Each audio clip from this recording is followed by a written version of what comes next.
sampaikan aja padat, singkat. Nanti penjelasan-penjelasan bisa dilakukan di luar, misalnya ada media tanya kebiasaan menerima pendapat bawahan. Kadang-kadang bawahan menyampaikannya juga kurang etis, jangan dimarahi karena bawahan kita nggak punya duit mau beli pesawat baru kan nggak ada. Kalau zaman perang kemerdekaan sudah punya uang banyak ya mungkin yang dibeli Bung Karno dulu pesawatnya pesawat tempur dari Amerika kan. Ini ada apa gitu. Jadi jangan dikondisikan seolah-olah ini Pak Anies dengan Pak Prabowo itu ada konflik, nggak ada. Saya berharap kesempatan Mas bagi Pak Prabowo untuk menjelaskan apa yang selama ini jadi isu di media, di masyarakat. Jadi nggak ada yang perlu ditutup-tutupi di Indonesia. Justru para pendukung pasangan calon ini harusnya memberikan semacam pendinginan lah. Jadi kalau ada situasi seperti itu, sudah Pak, ini selesai, kita bicara ke depan lagi kan.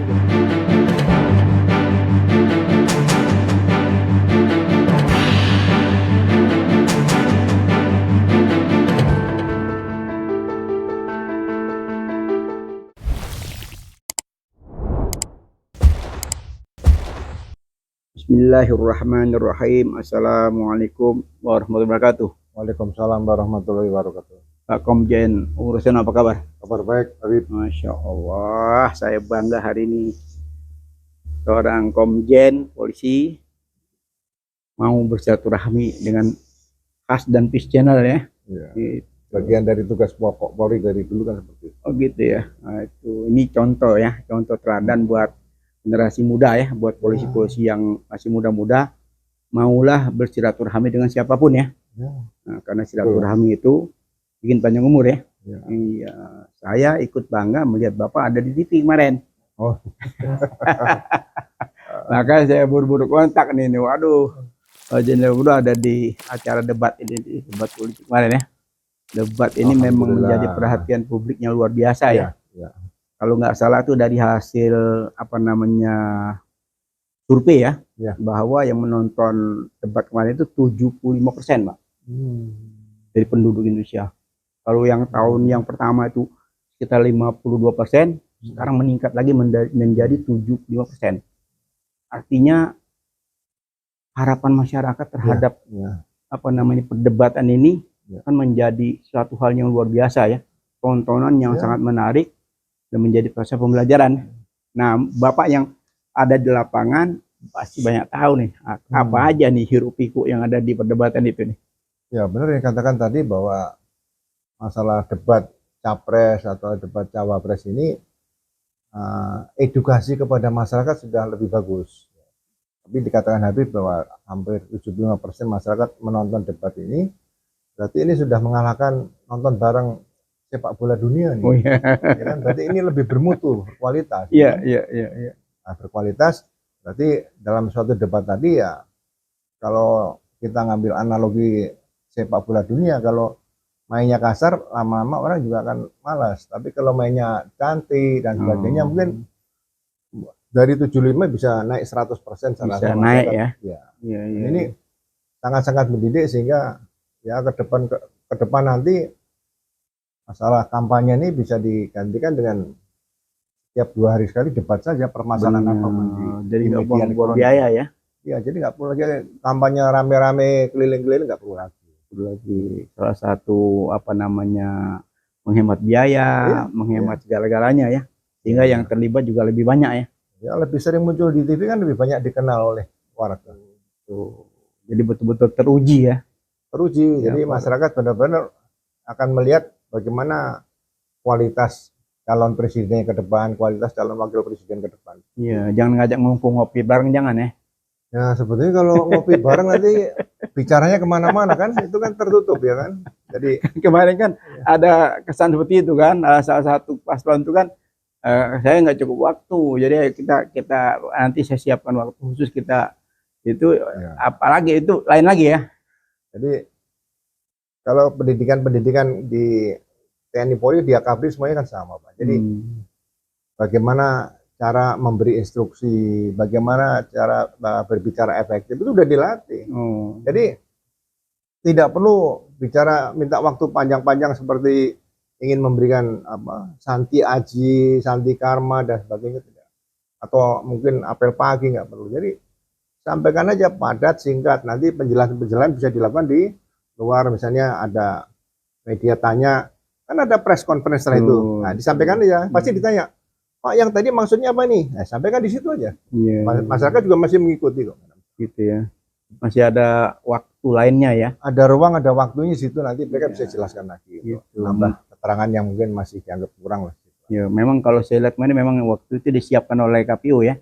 Ya, Setelah disiapkan. perdebatan ada waktu lagi 10 menit kalau nggak salah ya. Ya, untuk press conference ya Hmm. cukup lah. Saya lihat waktu saya dampingi Pak Anies waktu press conference ya, sepertinya media malah kehilangan bahan untuk bertanya karena merasa sudah cukup disampaikan oleh calon presiden Pak Anies ini di debat, waktu saat debat tadi.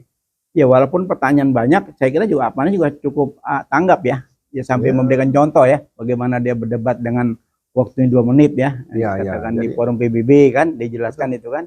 Jadi Itu salah satu mengantisipasi jawaban yang lebih pas ya. ya, jadi semua itu kan diawali dari mungkin pendidikan, kemudian bagaimana aplikasi di lapangan pada saat dia mendapat kepercayaan untuk memimpin atau dipimpin, kemudian pengalaman.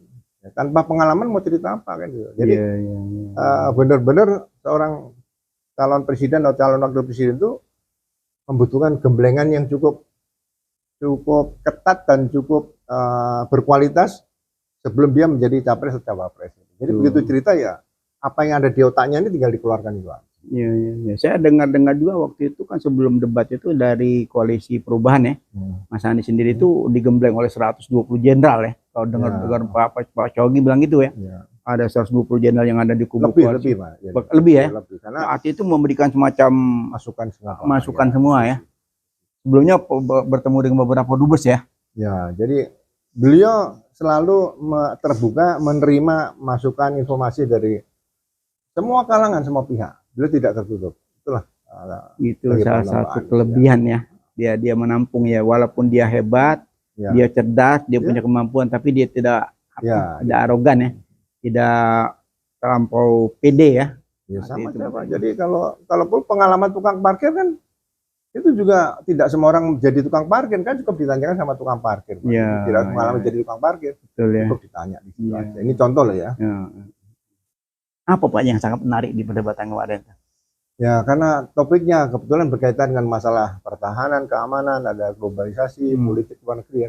Jadi memang benar-benar apa yang dilaksanakan dari pemerintah. Sebetulnya kalau saya melihat di situ Capres Pak Prabowo adalah kesempatan untuk menjelaskan ya isu-isu yang masih simpang siur ya tentang berkaitan dengan kementerian beliau di situ. Atau mungkin ya jangan ada yang ditutup lagi lah, Mas. Di Indonesia ini sistem pertahanan kalau yang rahasia misalnya ada penempatan satu brigade di mana disembunyikan itu bisa dikatakan rahasia. Tapi kalau hanya pengadaan, pembelian alat-alat alutsista tadi ya terbuka saja, anggaran sekian, perencanaan seperti ini, ya mungkin kegagalannya belum terlaksana sekian, sudah terlaksana sekian, ada COVID dan sebagainya, harusnya dibuka di situ. Kesempatan itu kesempatan emas dengan baik ya, dengan santun ya, dan tidak emosi ya.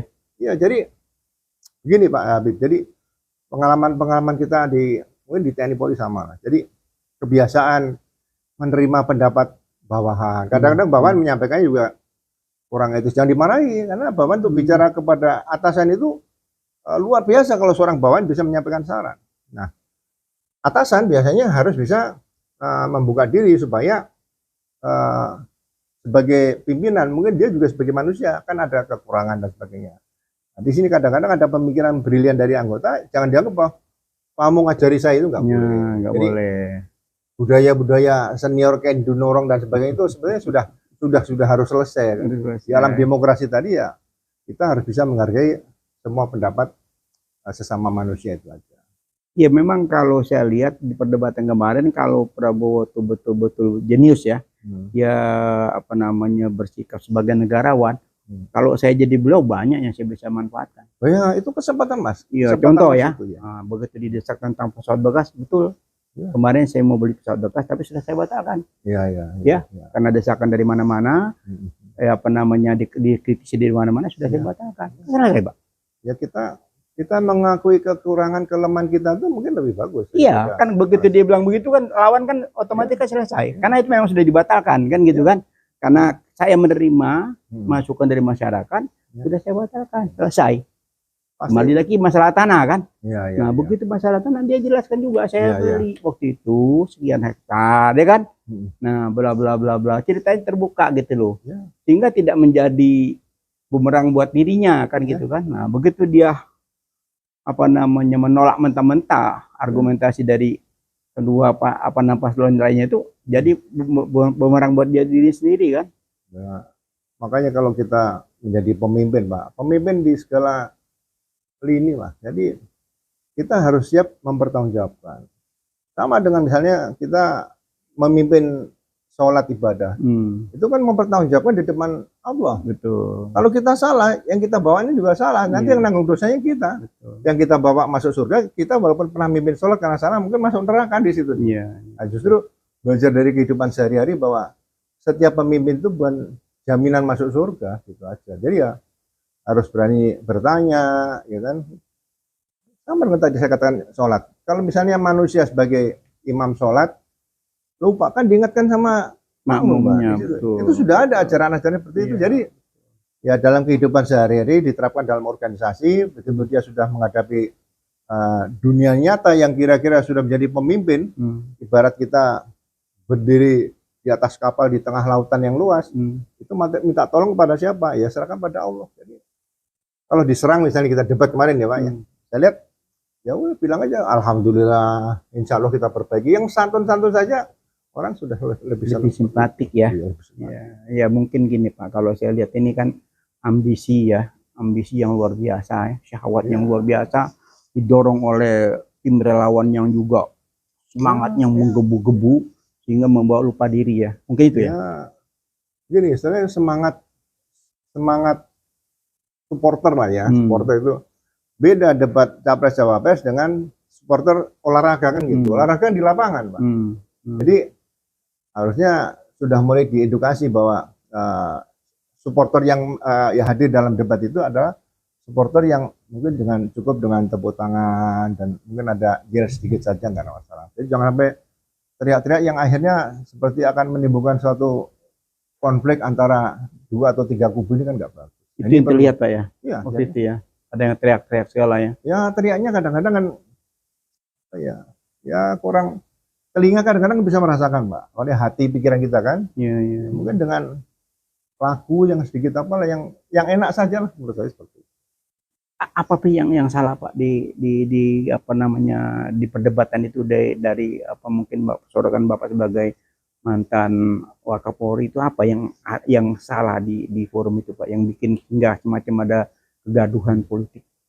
Mungkin sistemnya yang berbeda ya. Kalau saya rasa mungkin harus ada panelis yang mengendalikan, bukan panelis mengumpulkan soal kemudian soalnya dibuka dikasih oleh moderator. Jadi pada saat panelis yang membuat pertanyaan tadi dia menanyakan lagi masih bisa ini kan seperti dilempar. Bagaimana pendapatnya sebagainya. Jadi pengendali tadi ya menurut saya panelis dulu kan zaman 2009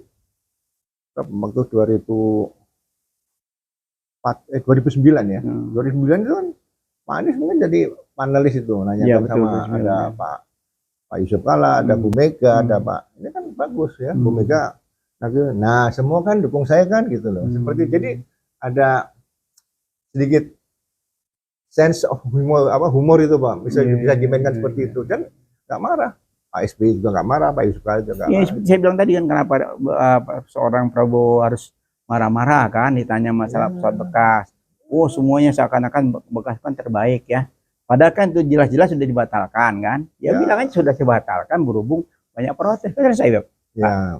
Jadi sebetulnya bisa disampaikan misalnya kenapa pengadaan pesawat bekas ya kan.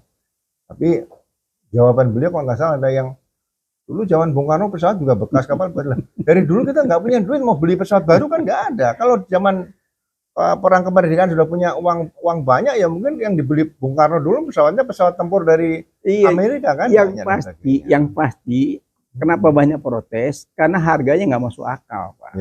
Bayangin pesawat Miras yang tadinya di zamannya SBY mau dikasih aja tidak mau. Ya, ya. Sekarang harus bayar satu pesawat 1 triliun, Ya. kan Pak? Itu kan Pak? Sama dulu waktu saya masih Kabar Harkam, Pak, Kabar Harkam Polri. Jadi kerjasama kita dengan kepolisian Korea Selatan, bahwa di sana akan ada penghapusan kapal-kapal yang sudah dipakai selama 20 tahun. Masih bagus Pak, masih dirawat. Yeah. Kalau mau akan dihibahkan ke Polri. Dengan catatan Polri mengganti uang nggak banyak, hanya syarat saja. Dihitung dari won itu ke rupiah hanya 1 juta rupiah. Oh.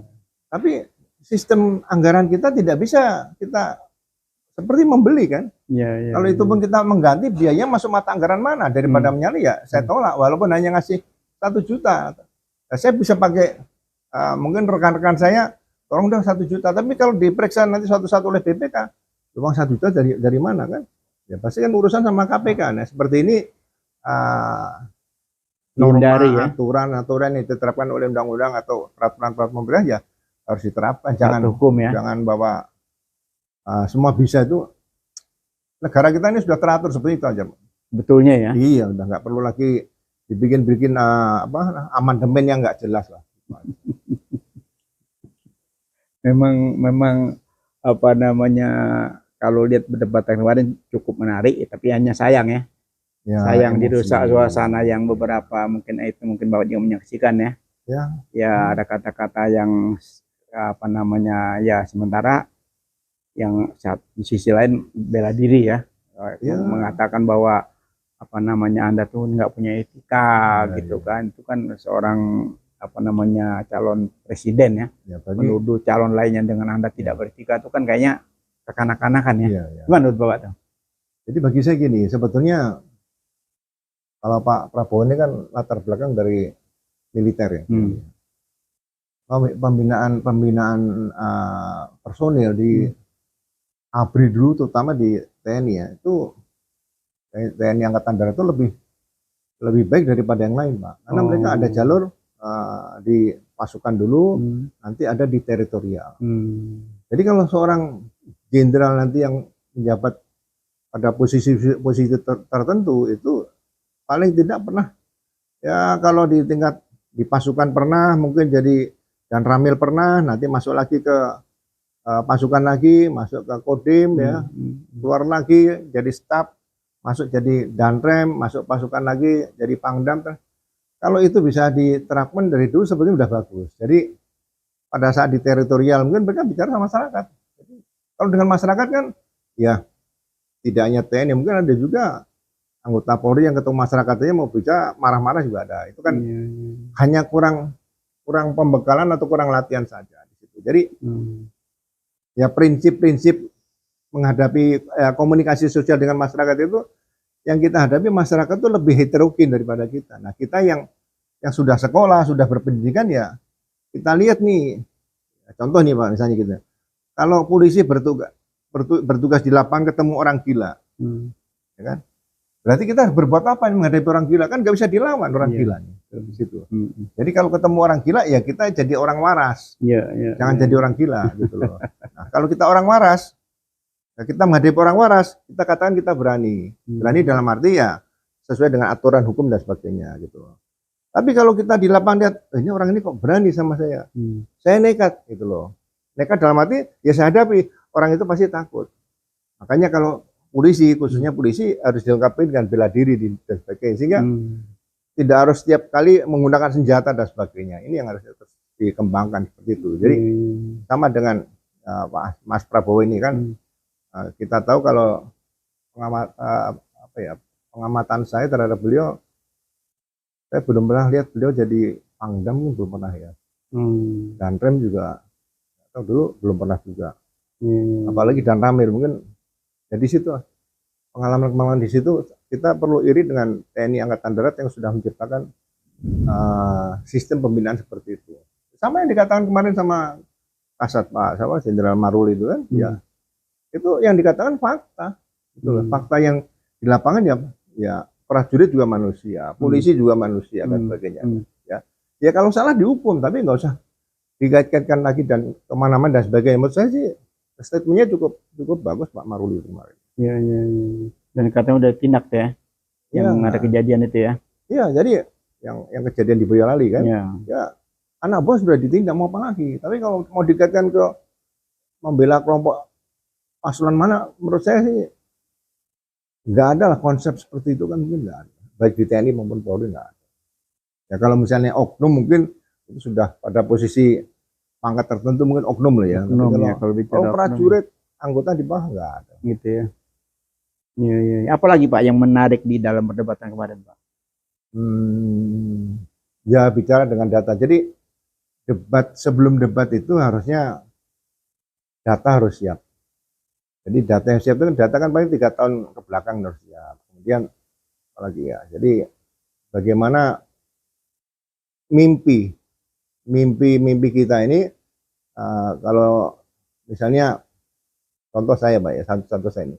Pada saat saya menjabat Kapolres, saya berpikir nanti kalau suatu saat jadi Kapolda apa yang harus saya lakukan? Mimpi saja. Sehingga ya jangan menyimpang dari aturan yang sudah ada. Dari situ tidak bisa langsung berdiri debat terus ditanya ini tanpa ada persiapan yang matang yang berawal dari mimpi, kemudian begitu apa ya semacam narasinya bagaimana di situ. Apalagi sudah waktu untuk bisa menerapkan di situ ya. Itu kembali lagi bahwa semua itu butuh pengalaman. Kalau nggak ada pengalaman ya hanya menjawab apa yang ada dalam pikiran kita saat itu. Mungkin perlu gladi kali Pak ya sebelum debat itu ya. Ya latihan di depan kaca. Makanya waktu Enggak, itu acara itu sebelum dimulai gladi dulu ya. ya, Sehingga salaman-salaman dulu gitu loh ya. ya sebetulnya itu juga bagus. Tapi yang disampaikan waktu ada acara pernah saya lihat Mata Najwa ya. Itu melihat di depan kaca itu kan bicara tentang pesan kepada dirinya kan bagus. Ya. Kita Pak di Magelang dulu AKB kan latihan bersama 1 tahun Pak. Darat, laut, udara, kepolisian. Itu di Bangsal, di tempat kita tinggal bersama-sama. Rata-rata satu Bangsal 8 sampai 10 orang. Itu selalu ada cermin. Nah cermin itu karena kita tinggal di dalam ya barak di situ ya. Sering kita ajak bicara, bukan seperti orang gila mengajak bicara ya. Sudah pantas saya belum. Tapi sebetulnya filosofis cermin itu di pendidikan dasar di AKB itu bagus. Gitu, Pak. Terus di tempat dinas juga paling selalu ada cermin. Jadi cermin itu bukan hanya lihat sisir saja, bukan. Pasti ada tulisannya. Masih pantaskah saya gitu, Pak. Jadi itu bacanya masih pantaskah saya menjadi polisi seperti saya gitu, Pak. Jadi kalau saya lihat cermin di kantor itu masih pantaskan saya jadi polisi. Jadi kalau mau berbuat macam-macam, waduh, saya udah pernah bicara sama diri saya sendiri di cermin ya. Itu saya apa ya, suatu kondisi yang bisa kita terapkan supaya kita tidak melakukan hal-hal yang merugikan diri kita, keluarga, ataupun mungkin negara dan bangsa. Ya kalau kita melihat sebelumnya gonjang-ganjing selama ini tentang perdebatan ini kan, semua masyarakat itu wah ini pasti paslon nomor 2 akan menguasai masalah. Ya, satu dia sudah beberapa kali debat presiden ya, kedua pengalamannya, ketiga emang di bidangnya kan. Jadi apa namanya persepsi yang timbul di masyarakat itu wah ini 02 akan menguasai perdebatan ini gitu loh. Tapi berbanding terbalik ya dari hasil yang kita saksikan ya. Ya sebetulnya kan seperti gini Pak. Sebelum kita berbuat, kita perlu bicara dengan nurani kita. Saya pribadi nih, saya selalu bicara dengan nurani. Jadi selalu saya sampaikan sama anggota saya dulu ya, sebelum kamu berbuat bicara sama nurani. Jadi bicara dengan nurani kita tuh sama dengan kita bicara sama Yang Maha Kuasa. Kalau nurani kita mengatakan, saya bisa tanya, bagaimana saya nanti mengendalikan emosi dalam debat? Pasti ada, langsung tidak langsung mungkin ada jawabannya, entah itu jawaban yang lewat otak kita baru kita rasakan, pasti ada. Ya jangan emosi, pasti ada. Tidak pernah nurani mengatakan, bagaimana nanti kalau saya debat ya, kamu marah, enggak ada. Kalau nurani selalu menyampaikan yang terbaik. Itu saja. Jadi kalau nurani yang bersih. Ya. Kalau namanya lulusan. Kan ada kalonya kan? Iya, lulusan akademi TNI, akademi kepolisian rata-rata seharusnya ya bersih seperti itulah. Iya, kalau kembali ke hati nurani itu golep ya, galbe ya.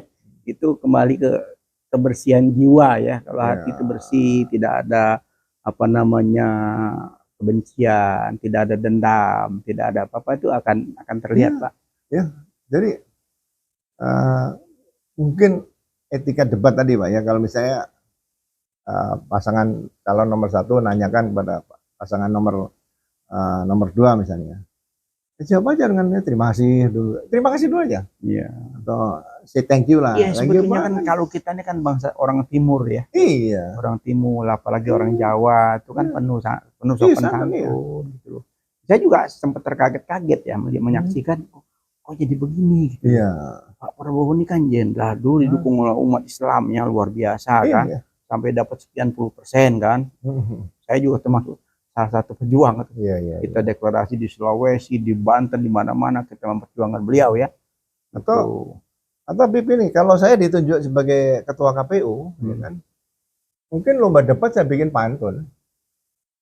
Jadi berbalas pantun itu bisa menunjukkan tingkat intelektualitas kita di situ, Pak. Kan gampang kan siapkan pantun. Jadi orang akan berusaha semaksimal mungkin untuk bermain di pantun situ. Iya. Ya, jadi substansi yang ditanjangkan sedikit tapi berpantun. Jadi orang juga tenang gitu. Mampu nggak calon presiden nanti berpantun? Itu berarti kan harus masuk sekolah pantun dulu kan. Iya, betul. Di antaranya ya, yang menarik ya. Ya, karena dulu pernah saya sampaikan waktu saya, ini pengalaman lagi, Kapolda Sumatera Utara. Begitu masyarakat sering unjuk rasa, saya ajak dialog. Bisa nggak nanti kalau kita fasilitasi dengan DPR di provinsi, Anda mau menyampaikan masalah dengan pantun. Jadi nanti berbalas pantun, anggota DPR membalas juga dengan pantun. Nah, nanti diukur tingkat intelektualitasnya lebih mana, lebih pinter masyarakatnya atau lebih pinter anggotanya kan gitu. Karena berpantun itu budaya masyarakat yang Jawa kuno dulu, masyarakat Melayu semuanya masih ada pantun. Kalau di Jawa kan seperti parian itu ya sama dengan pantun. Pantun kan padi, Pak. Iya. Tapi kalau saya ketua KPU loh ya, tapi kalau bukan ya mungkin saran aja kepada Pak Hasyim Asyari nanti. Oh gitu ya. Jadi memang kalau lihat perdebatan kemarin itu kan dari awal tuh sudah semacam apa ya, semacam perseteruan ya. Itu yang terlihat ya. Harusnya diselesaikan tidak ada yang tersinggung lah. Jadi salaman dulu, duduk dulu, dialog aja. Itu yang saya bilang tadi. Ya. Mungkin Bapak kan di lokasi ya. Itu apa yang terjadi, Pak? Saya juga menyaksikan di TV itu kan katanya Anies saya lihat berusaha untuk ketemu, tapi tiba-tiba Prabowo-nya dikerubutin oleh ketua partai dan lain segala. Saya lihat kan ada ketua Golkar, kan merapat ke Prabowo. Itu apa, Pak? Katanya seakan-akan Anies nggak mau salaman. Sebetulnya gini, waktu itu kan diberikan kesempatan biasanya kalau setelah acara debat kan salaman. Tapi saya nggak tahu sejak awal itu saya agak terusik sedikit. Kenapa saat Pak Anies masuk pertama kali dengan Caimin ini duduknya sudah betul di sebelah kiri. Kemudian setelah yang kedua masuk Pak Ganjar dengan Pak Mahfud MD, kok masuknya langsung di tengah. Kan paslon 3 harusnya kan di sebelah kanan. Nah, ini ada apa gitu? Jadi jangan dikondisikan seolah-olah ini Pak Anies dengan Pak Prabowo itu ada konflik, nggak ada. Ya udah dudukan bersama di situ. Kan nggak mungkin berantem lah usia semua gitu, berantem fisik kan nggak mungkin. Jadi ya ada peran dari KPU yang kira-kira kok sudah menciptakan situasi ini. Kelihatan ada konflik, padahal saya nggak ada. Pak Anies kan mana hobi Pak Anies konflik, nggak ada. Pak Anies semuanya ketawa. Terus ya kebetulan saya dekat di belakang saya ada putra-putra beliau kan, Pak Anies kan katanya, Bapak sering pernah marah nggak pernah marah. Pak Anies nggak bisa marah, nggak bisa marah. Coba mau dikatain apa, senyum aja kan gitu. Sebenarnya ya mungkin perlu dibangun bahwa tidak pernah ada perseteruan, tidak pernah ada konflik. Jadi nggak perlu dipisah. Akhirnya Pak Ganjar ngomong, wah saya jadi penengah. Waduh ini jangan dibawa ke situ, kayak mau bertanding antara tinju sama itu kan jangan. Ya kalau Anies itu masih muda yang suka berantem, saya juga banyak tahu tuh. Ya beliau suka berantem, akhirnya masuk di apa namanya di Pancasilat ya waktu itu. Pancasilat di Tapak Suci ya. Dia masuk di Tapak Suci, disalurkan keilmuannya di Tapak Suci. Beliau jadi gitu loh. Waktu beliau di kuliah di Amerika juga beliau juga salah satu kan jago gulat ya. Nah, selalu setiap gulat tuh beliau menang gitu loh. itu sebagai hobi ya, gitu loh. Tapi kalau semua itu saya rasa ya sama lah. Mungkin Pak Prabowo juga di Kopassus dulu kan ada latihan merpati putih. Di situ kan bagaimana mengendalikan diri dengan napas dan sebagainya. Jadi kalau sudah di depan publik mau emosional ya tarik napas panjang-panjang juga. Ya, dikeluarkan, tahan dikit-dikit. Jadi yang ditahan dikit-dikit itu lama-lama kan yang amarahnya dikeluarkan lagi gitu loh. Jadi dihirup tadi yang ada di depan dikeluarkan lagi. ya memang kembali ke hati Pak ya. Ya, hati yang bersih ya. Ya. Hati yang bersih, hati yang apa namanya tenang ya, itu akan membawa ketenangan. Ini ada lagi contoh 2 kali Pak. 2 kali ini mungkin menjadi sorotan publik juga ya. Anies itu kan jago gulat. Dia di tapak suci, di bela diri kan bisa. Tapi begitu dia ada yang ganggu dia lihat dengan senyum gitu. Ya kan kita kan jadi terharu kan. Ya. Padahal kalau dia mau serang kan lengkap di sekitarnya dia kan sudah ada pasukan kan. Ya katakan dia ada gerak reaction mau marah gitu mungkin orang udah ditempeleng kan. Tapi beliau senyum gitu loh. Yang kedua kenapa dia rangkul begitu kan? Dirangkul hampir terjatuh kan. Dia juga bangun dengan senyumnya gitu. Karena ya kembali lagi ya apa namanya kualitas ya. Kualitas mental yang sudah matang ya. Ya, justru para pendukung pasangan calon ini harusnya memberikan semacam pendinginan lah. Jadi kalau ada situasi seperti itu, sudah Pak, ini selesai kita bicara ke depan lagi. Kan kita itu aja, mudah-mudahan tidak terjadi. Udah, jangan malah ditambah tepuk tangan lagi. Ini kan sama dengan mau jadi kayak apa diadu gitu nih. Udah. Saya ada peran dari para supporter ini, para pendukung pasangan calon ini harus berperan aktif untuk memberikan masukan yang lebih mendinginkan suasana lah. Gitu ya. Nah kembali lagi ke perdebatan Pak ya. Ini kan setelah selesai debat kemarin, ini kepala negara kan seakan-akan tanda kutip ya ikut campur ke KPU ya. Jadi perdebatan kemarin dianggap apa namanya tidak bagus dan harus dirubah ya. Tapi ketua KPU dengan tegas menolak itu ya, karena sudah 3 kali tidak mungkin mau dirubah lagi gitu loh. Ini tinggal 2 periode lagi. Gimana Pak Uglo nih? Ya inilah risiko bagi seorang kepala negara, seorang presiden. Kalau melihat sesuatu ada sedikit gejolak, kemudian dirubah apanya, ya kan? Di rumah sama aja. Begitu anak sama anak ribut, ya kan? Masa mau pindah rumah kita kan nggak mungkin. Ya kan? Itu namanya dinamika selalu ada ya. Saya katakan di samping presiden kan beliau juga manusia kan gitu. Jadi tapi beratnya kalau sudah jadi presiden itu ya harus bisa memerankan diri sebagai ya pelindung, pengayom dan pelayan gitu. Jadi jangan menambah suasana tambah wah betul juga Bapak. Jadi kita harus menghilangkan apalagi pimpinan-pimpinan yang sudah tingkat tinggi gitu ya. Menghilangkan perasaan wah kalau nyampaikan ini pasti semuanya tepuk tangan. Yang tepuk tangan itu yang kurang ajar Pak Ustaz ya. Nggak boleh. Kalau pimpinan bicara misalnya kelihatan emosi jangan tepuk tangan, nanti tambah panas. Jadi ya baca dalam hati astagfirullahaladzim gitu. Istighfar aja gitu aja. Jadi ya mungkin pimpinan kayak Pak Jokowi kemarin menanggapi masalah debat ya nggak perlu disampaikan ke publik seperti itu kan. Boleh ditanggapi tapi intern aja ya. Iya, makanya saya pribadi saya nyalon presiden saya belum siap Pak. Nahan emosi itu belum siap, makanya saya nggak mau di situ. Jadi mau nyalon presiden itu harus siap dengan apa ya, dihujat, dimarahi dan sebagainya kan itu bagian daripada suatu demokrasi gitu. Jadi kalau nggak siap menghadapi itu ya jangan gitu. Jadi apa ya, sama dengan saya menjadi polisi diberitahu risikonya apa? Risikonya kalau kita ditembak penjahat mati. Tapi kalau polisi salah nembak orang masuk penjara. Mana ada yang enak polisi Pak? Jadi kalau dibilang enak jadi polisi nggak ada. Polisi yang mati ditembak juga banyak. Yang melanggar masuk penjara juga banyak gitu loh. Jadi yang luka masuk rumah sakit nggak ada yang enak. Mana ada polisi yang pensiun misalnya jadi direktur? Nggak ada. Direktur utama loh ya, nggak ada. Atau pemilik perusahaan yang besar nggak ada. Paling ya jadi komisaris. Komisaris juga ya sekedar duduk kaitan dengan hukum itu. Jadi ya mudah-mudahan nanti apa ya ke depan nanti lebih bisa introspeksi lah diri. Jadi Menurut Bapak itu perdebatan kemarin itu bagus nggak sih? Menurut ya Pak Bro?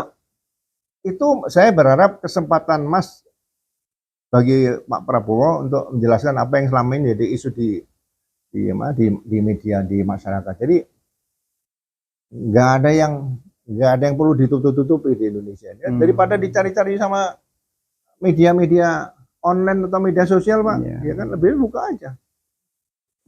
Saya terbuka. Kalau sekarang kan dicari-cari waktu mengatakan masalah rahasia itu sebenarnya apa? Saya juga nggak tahu rahasia itu.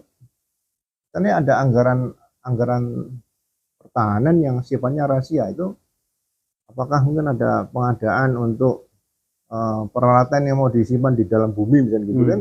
Itu kan mungkin rahasia, jangan sampai ketahuan kan gitu. Tapi ya kalau itu sudah sifatnya mungkin pembelian ya nggak ada rahasia ya. Iya kan kalau yang rahasia strategi ya. Iya kalau misalnya pembelian kapal selam tapi selama pesan lewat bawah laut tidak muncul-muncul kan ya mungkin bisa kan, nggak mungkin kapal selam juga kadang-kadang nongol kelihatan gitu Pak. Jadi yang rahasia betul apa itu saya belum jelas. Mungkin punya semacam strategi bagaimana kita menghadapi negara tetangga dan sebagainya. Lebih ngeles kali Pak, ngeles aja. Jadi daripada nggak nyawapnya ngeles gitu. Sama dengan apa yang namanya MIF tadi, Minimum Essential Force. Jadi ini apa? Mungkin kita ya yang seperti itu mungkin masih bisa ditutup saja dengan ini. Tapi jangan kalau sudah beli ya itu terbuka. Iya, nggak ada lagi cerita rahasia ya. Ya masa rekanan bisa tahu rahasia tapi orang lain nggak boleh, masyarakat nggak boleh tahu rahasia di situ kan susah kita nanti. Udah terbuka saja menurut saya. Gitu ya. Iya. Nah kembali lagi ke debat ya. Itu kan kalau kita lihat kan 1, 2, dan 3 ya. 1, 2, dan 3 itu kalau Bapak persentasekan dari segi pengamatan Bapak sebagai orang yang ada di lapangan tuh persentase dari hasil ketiga ini apa Pak? Ya secara keseluruhan aja, aja. Yang kita lihat apanya nih? Kira-kira hasil tampilan perorangannya atau? Ya tampilan, ya tentu tampilan sebagai capres ya. Dia jadi, di antara 3 nih persentasenya kalau kita kasih 1, yang 1, 2, dan 3 nih di angka berapa persen dia ketiga kandidat kemarin yang kedua ini. Jadi kalau saya lihat saya netral aja lihat. Misalnya contoh dari pertanyaan panelis yang dibahas masalah bagaimana politik luar negeri kita kaitan dengan Laut Cina Selatan. Dan Pak Prabowo sampaikan kita harus memperkuat supaya kita bisa eksis kan, ekonomi, kan, hukum di negara kita dan sebagainya. Tapi Pak Ganjar sampaikan kita harus memperkuat bahwa kehadiran kita di Laut Cina Selatan kalau perlu disiapkan tanker terapung, kan? Nah, tapi kita hadapi siapa nih? Ada apa di Laut Cina Selatan kan gitu? Ada apa di Laut Cina Selatan? Mengapa ada konflik Laut Cina Selatan dan sebagainya? Itu yang komprehensif itu ada yang disampaikan Pak Anies. Jadi Pak Anies harus hadir dalam konsensus atau forum di Asia Tenggara. Kita punya tetangga, gitu loh. Jadi mungkin apakah negara ASEAN 10 atau 11 ini saya lupa ya. Itu nanti komitmen bahwa untuk menghadapi Laut Cina Selatan ada kepentingan masing-masing di situ. Jadi jangan sendirian, kita menghadapi Cina sendirian kan ya nggak bakal bisa ya. Iya. Berat, mau perang pakai apa kita? Kan? Jadi konsensus bahwa negara ASEAN sepakatnya hadir sebagai leader di Asia Tenggara ini harus disampaikan dengan gagasan, ide-ide tadi bagaimana gitu. Jadi betul yang dikatakan Pak Anies bahwa jangan aja hadir rapat terus yes itu aja, jangan Pak. Karena kita sebenarnya mengatakan no gitu loh. Walaupun begitu bilang no pasti tanya why. Nah, itu yang kadang-kadang kita yang bahasa Inggris kurang seperti saya, why kita jawab lagi udah susah gitu aja. Nah, saya sependapat kalau misalnya mungkin yang sampaikan Pak Anies itu lebih komprehensif di situ. Jadi tidak muncul sendirian. Nah, ini kan sebenarnya karakter beliau selama memimpin jadi gubernur DKI selalu berpikir kolaboratif ya kan, tidak sendirian gitu, ada kawan dan sebagainya supaya ya hasilnya akan lebih sempurna, mendekati sempurna kira-kira gitu. Jadi kalau boleh dikasih nilai Pak di antara 3 ini? Ya Nah, ini menurut saya lebih yang tertinggi ya. Tinggi ya, memang sesuai dengan hasil survei ya. Iya, Ya, saya kita melihat dari hasil survei kemarin, ramai sekali di hampir di semua lembaga survei ya, ya, baik nasional maupun internasional, menunjukkan bahwa pasangan nomor satu tuh jauh lebih ya, lebih menguasai ya, menguasai masalah, terus orangnya juga wise ya, tidak terpancing dengan emosi-emosi, Senyum terus. dituduh sebagai orang yang tidak beretika pun dengan kasar oleh paslon nomor 2, beliau juga masih tetap menjawab dengan santun ya, tidak terpancing emosi ya. Ya, ketawa itu kan berarti yang perkataan atau kata-kata yang dianggap mungkin tidak pantas sudah diambil sama setan-setan pada pergi, Pak. Tapi karena Pak Anies senyum, ya kan? Kalau senyum malaikatnya datang di situ kan, kalau agama Islam ya kan? Ya, yang pasti kalau senyum itu artinya kan hati kan bersih, ya. Hati yang bersih, senyum dia menerima. Enggak, jadi biar rakyat menilai ya. Jadi biar rakyat menilai, tapi ya memang di era global yang era terbuka saat ini, itu detik itu juga penilaian kan langsung muncul ya. Ya sama kalau kita tinju, Pak, begitu kita tinju sedang main tinju, terus lawan kita ini kuat, tapi kita begitu ditinju kita senyum. Lama-lama yang mukul kan mikir, Pak, ini lemahnya di mana? Kena mukanya, kena matanya masih senyum lagi. Tapi kan jarang petinju yang dipukul senyum kan nggak ada, Pak. Ini mungkin ilmunya Pak Anies perlu dipakai sama petinju-petinju kita. Kalau mau dipukul sambil senyum menghindar kan gitu. Jangan serius, Pak, serius terlambat mikir gitu lah. Seperti itu contoh. Kayak Muhammad Ali ya. Iya, senyum Ali aja, kan Pak. senyum di joget-joget ya. Sayang gamonya tidak berkembang ya. Ya, mungkin beliau sudah kejebak di emosi gitu. Mudah-mudahan nanti debat yang kelima situasinya berubah. Ada yang menarik, Pak. Apa tuh? Mungkin lupa tuh. Omon-omon. Jadi apa itu, Pak? Omon-omon. Kebiasaan, Pak, kita biasanya dalam kehidupan kelompok-kelompok kecil gitu kan ada yang bahasa disingkat jadi untuk bahasa gaul saja dalam kelompok kecil itu kan maksudnya ngomong ya tapi G-nya dibuang kan. Iya. Nah, maksudnya dibuat itu tepat gak sih? Ya seharusnya seperti itu dihindari supaya tingkat intelektualisasinya itu tidak hilang itu, Pak. Dan jadi menurun ya. Iya, jangan bahasa pada saat debat itu kan ya orang ketawa tapi ketawanya itu ketawa yang kenapa Bapak? Itu udah jelas bahasa yang emosional di situ, nggak boleh. Kelihatan sekali ya. Nggak boleh. Masya Allah. Mudah-mudahan nanti perdebatan yang keempat dan kelima akan lebih baik ya. Ya. Lebih sempurna ya. Lebih menyejukkan dan sekali lagi ya para pendukung ya saya lihat di media nih bahasanya ada yang teriak-teriak di atas, nggak usah lah itu hal yang wajar debat. Jadi sebetulnya ya ini kan lawan debatnya kan jadi kawan nanti, kawan diskusi di situ. Ini kan cuma kontestasi ya, Ya saling melengkapi. Kalau misalnya contoh saya debat misalnya Habib sama satu lagi siapa kira-kira. Terus Habib duluan ini. Wah, saya sependapat. Ke sana saya sependapat.